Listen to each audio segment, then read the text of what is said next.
بسم اللہ الرحمن الرحیم۔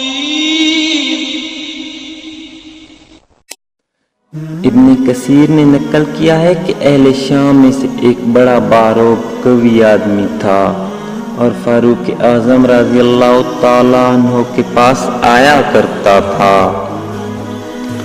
کچھ عرصہ تک وہ نہ آیا تو آپ نے لوگوں سے اس کا حال پوچھا۔ لوگوں نے کہا امیر المومنین اس کا حال نہ پوچھئے، وہ تو شراب میں مست رہنے لگا۔ فاروق اعظم رضی اللہ تعالیٰ عنہ نے اپنے منشی کو بلایا اور کہا یہ خط لکھو، من جانب عمر بن خطاب فلاں بن فلاں سلام علیک۔ اس کے بعد میں تمہارے لیے اس اللہ کی حمد پیش کرتا ہوں جس کے سوا کوئی معبود نہیں، گناہوں کو معاف کرنے والا، توبہ قبول کرنے والا، سخت عذاب والا، بڑی قدرت والا ہے، اس کے سوا کوئی معبود نہیں، اسی کی طرف لوٹ کر جانا ہے۔ پھر حاضرین مجلس سے کہا کہ سب مل کر اس کے لیے دعا کرو کہ اللہ تعالیٰ اس کے قلب کو پھیر دے، اس کی توبہ قبول فرمائے۔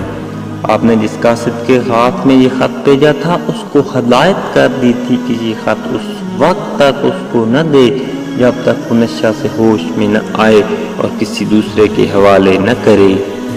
جب اس کے پاس حضرت فاروق اعظم رضی اللہ تعالی عنہ کا یہ خط پہنچا، اس نے پڑھا تو بار بار ان کلمات کو پڑھتا اور غور کرتا رہا کہ اس میں مجھے سزا سے ڈرایا بھی کیا ہے اور معاف کرنے کا وعدہ بھی کیا ہے۔ پھر رونے لگا اور شراب نوشی سے باز آ گیا اور ایسی توبہ کی کہ پھر اس کے پاس نہ گیا۔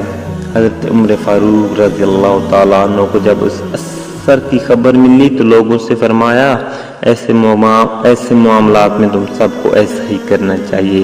جب کوئی بھائی کسی لغزش میں مبتلا ہو جائے تو اس کو درستی پر لانے کی فکر کرو اور اس کو اللہ کی رحمت کا بھروسہ دلاؤ اور اللہ سے اس کی لیے دعا کرو کہ وہ توبہ کر لے اور تم اس کے مقابلے میں شیطان کی مددگار نہ بنو، یعنی اس کو برا بھلا کہہ کر یا غصہ دلا کر دین سے دور کرو گے تو یہ شیطان کی مدد ہوگی۔